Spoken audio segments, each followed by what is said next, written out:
A federal judge has sentenced a former Tulsa police officer to 5 years of probation for buying a gun for her boyfriend, who was a felon, and then lying about it on the federal forms. Investigators say Devin Jones gave her the money, and then LaToya Dythe, the money, and then she gave him the gun once they walked out of the store.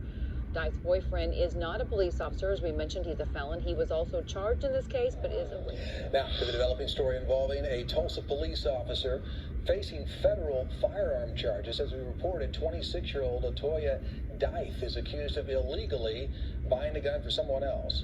Fox 23's MARIAH Ellis is reporting live for us following Dythe's plea today of not guilty. MARIAH. Authorities say this case goes back to April when LaToya Dythe bite. She actually got that firearm from a shop in Broken Arrow, and doing so, she had to fill out a firearms transaction record. So she had to specifically claim that she was getting this gun for herself.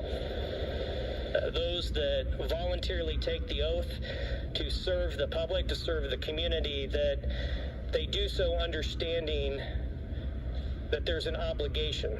And that is an obligation not only to enforce the law, but to abide by the law. It's the words from U.S. Attorney Trent Shores Thursday afternoon during a press conference, standing beside leaders from the FBI and Tulsa Police Department, announcing the suspension of Tulsa police officer LaToya Dythe.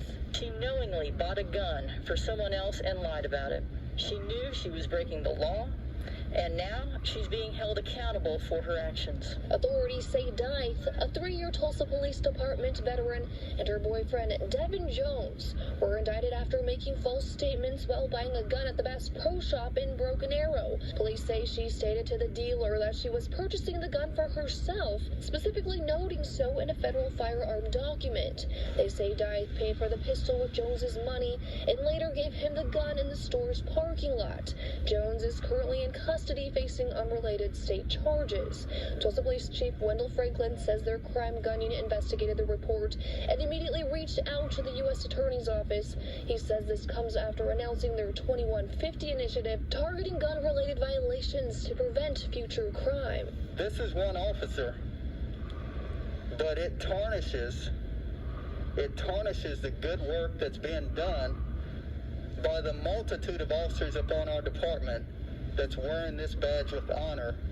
I am committed to the integrity of this department, and our integrity has to be uncompromised. Now, earlier, the U.S. Attorney's Office said Dythe would be released on bond, and at this moment, they say she is innocent until proven guilty. Covering News That Matters, MARIAH Ellis.